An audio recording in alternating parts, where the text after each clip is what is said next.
మా చెల్లెళ్ళు నేను ఒకటే కోరుతా ఉన్నా, మనం గనక చరిత్రను మర్చిపోతే భవిష్యత్ తరాలు మనం క్షమించవు. ఎందుకంటే చరిత్ర అనేది ఒక ముఖ్యమైన సబ్జెక్టు, తెలుసుకోకపోతే మనం కూడా గజనీలు అయిపోతాం. అందుకే నేను మిమ్మల్ని అనేది, చరిత్రలు, పురాణాలు, ఇతిహాసాలు చదువుకోవాలి. చదువుకోకపోతే దుర్యోధనులు, దుశ్శాసనులే తిరిగి వచ్చి మేమే పాండవులం అని చెప్పి నాకు చెప్పుకుంటారు. ఎవడైతే తెలంగాణ ఉద్యమంలో మనల్ని చావగొట్టిండో, ఎవడైతే మన రక్తం కళ్ళ చూసిండో, వాడే మళ్ళీ పంచి డైలాగులు కొట్టి పంగనామాలు పెట్టి మళ్ళీ ఓట్లు వేయించుకొని పోతారు. అందుకే మన కొలువులు కొల్లగొట్టిన పార్టీ, మన పిల్లలను కాల్చి చంపిన పార్టీ కొత్త వేషం కట్టి కొత్త హామీలు ఇచ్చి ఆ రోజు వస్తే అమాయకంగా నమ్మి ఆగమైపోయింది తెలంగాణ యువత. 1952లో 1969లో తెలంగాణ యువత గుండెల్లో గుణపాలు దింపిందే కాంగ్రెస్ అనే దిక్కుమాలిన పార్టీ, ఇందిరమ్మ రాజ్యం. ఈ దుష్ట కాంగ్రెస్ మీదనే కదా ఆ రోజు మలిదశ పోరాటంలో కూడా మన యువతరం కొట్లాడింది. వేల మందిని బలి తీసుకున్న కూనీకోర్లు వీళ్లే కదా. అందుకే ఈ మధ్యన ముఖ్యమంత్రి మాట్లాడుతున్న మాటలు మీరంతా వింటా ఉన్నారు. ఈ రక్త పిశాచి కాంగ్రెస్ ఇంకా వాళ్ళ రక్తదాహం తీరలేదు. తెలంగాణ నెత్తురు రుచిమరిగిన పులి కాంగ్రెస్ ఇంకా ఇంకా కావాలని అడుగుతున్నది. మన రక్తం పంట పొలాల మీద చల్లాలని చెప్పి చిల్లర మాటలు మాట్లాడుతున్నాడు రేవంత్ రెడ్డి అనే ఓ చిల్లరగాడు.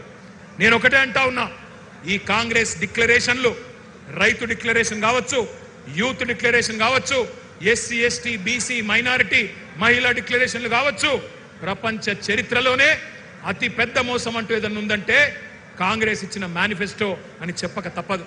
మీరంతా చదువుకున్న పిల్లలు, విశ్వవిద్యాలయాల నుంచి వచ్చిన పిల్లలు కూడా ఇక్కడ ఉన్నారు. ఉస్మానియాలో, కాకతీయ నుంచి వచ్చిన పిల్లలతో నా ప్రార్థన, మంచి పిహెచ్డి థీసిస్ తయారు చేయండి. ఓటు కోసం కోటి మోసాలు, కాంగ్రెస్ నాటకాలు అనే ఒక థీసిస్ చేయండి.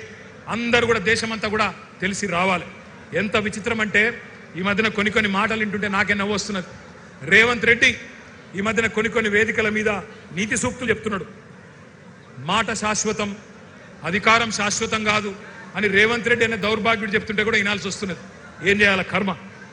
ఈ మధ్యన ఒక దగ్గర ఎక్కడో చూసిన టీవీలో, సోషల్ మీడియాలో, నేను సాంప్రదాయిని, సుప్పిని, శుద్ధ పూసని రేవంత్ రెడ్డి సొక్కం మాటలు చెప్తే కూడా అట్లే అనిపిస్తున్నది.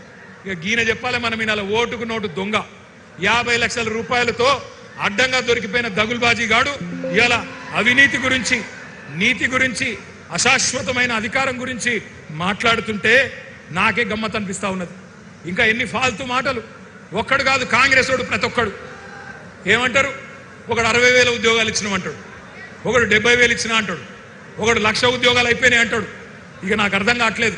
నేను ఒకటే అడుగుతా ఉన్నా, రేవంత్ రెడ్డి, కేసీఆర్ గారు ఇచ్చిన ఉద్యోగాలు, కేసీఆర్ ప్రభుత్వం ఇచ్చిన ఉద్యోగాలు, అవి నీ ఖాతాలో వేసుకోవడానికి కనీసం సిగ్గనిపిస్తలేదా? క్రెడిట్ చోరీ చేయడానికి కనీసం సిగ్గనిపిస్తలేదా? నేను ఈరోజు ఈ సరూర్ నగర్ వేదికగా ఇన్ని వేల మంది మా తమ్ముళ్ళు చెల్లెల సాక్షిగా సవాల్ చేస్తా ఉన్నా, రేవంత్ రెడ్డి, 70,000 ఉద్యోగాలు నువ్వు ఇచ్చినట్టు నోటిఫికేషన్లతో సహా నీ ప్రభుత్వమే ఇచ్చినట్టు రుజువు చేస్తే శాశ్వతంగా రాజకీయ సన్యాసం చేసి నేను పోతా, రాజకీయమే వదిలేస్తా.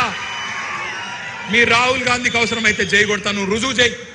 70,000 ఉద్యోగాలు నీ ప్రభుత్వం ఇచ్చినట్టు నోటిఫికేషన్లతో సహా దమ్ముంటే రుజువు చేయమని చెప్పి నేను కోరుతా ఉన్నా.